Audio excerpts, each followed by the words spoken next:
Yeah, so let me just round off that last idea. So she is, she is making a differential argument, which is um, a, a critique against universalist hegemonic authority discourses structures, right? She's making an argument basically about identity politics, right? So she's, making an identitarian claim uh, based on race and gender and sexuality largely, right? But she's intersectionalizing those, as I said.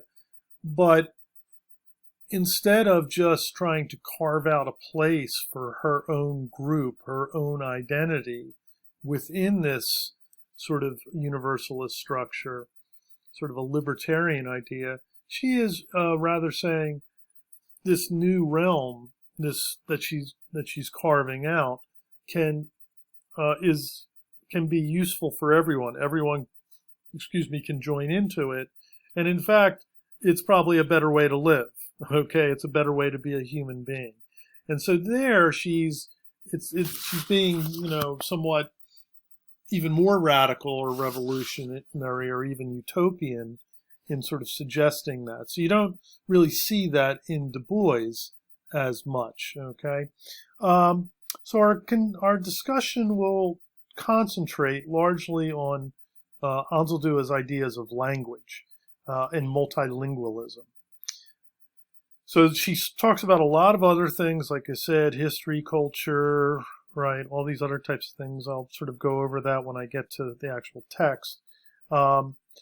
But, language and multilingualism is what we want to concentrate on. So let me briefly explicate how she problematizes history, because I think this will give you some, important structures for understanding the text. So she problematizes history in three ways.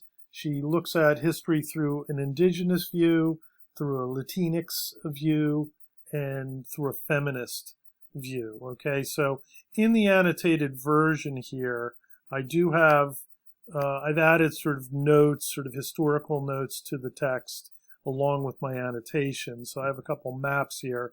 So I'll just keep the maps open, right? They're not in your regular text, but in the annotated text in the workshop, they're there. So the indigenous problematization of history. Okay, so this is the birth of the mestiza out of the idea of genocide. So mestiza is a word which means mixed blood, right? It refers to the type of person that she's dealing with.